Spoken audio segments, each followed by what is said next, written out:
Guys તો શ્રીજી વસ્ત્ર ભંડારમાં નક્ષનો uniform લેવા માટે આવી ગયા છીએ. નક્ષ ક્યારનો વેઇટ કરે છે કે પપ્પા આવે પછી યુનિફોર્મ લઈએ. વિશાળ આ લોકોનું કલેક્શન છે. બધી સ્કૂલોના યુનિફોર્મ અહીંયા અવેલેબલ છે.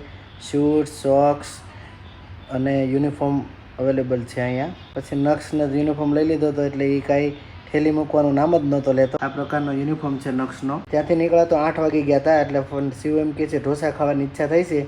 તો આજે અમે ફાઇનલી બ્રાઉન ઢોસામાં આવી ગયા છીએ. જો આ લોકોનું વેઇટિંગ એરિયા છે આખો. રવિવારે ફૂલ જ ભીડ હોય છે અને પાસોદરા પાટિયા ચોકડી પર આવેલી છે આ બ્રાઉન ઢોસા. અમારી ફેવરેટ પ્લેસ. જો નક્ષ હેન્ડવોશ કરે છે. હેન્ડવોશ કરતાં એને અમે શીખવાડી દીધું છે. હવે હેન્ડવોશ કર્યા વગર જમતો પણ નથી. નક્ષ જોવે છે કે શું મળે છે અહીંયા. નક્ષ શું ખાવું છે બેટા? હે શું ખાવું? ઈ ખાવું છે? સારું ચાલ ઈ મગાવી દો. ચાલો ભાજી અને મૈસૂર મગાવી લઈએ કેમ કે નક્ષની ફેવરેટ છે. આખો વિશાળ ડ્રોમ સાથે મસ્ત જગ્યા પણ છે આ લોકોની. જો મૈસૂર ઢોસા અને સલાડ બધું આવી ગયું. નક્ષને સોડા પીવી હતી એટલે સોડા આપી દીધી છે. એટલે વિડીયો ગમ્યો હોય તો લાઈક, કમેન્ટ, શેર કરો.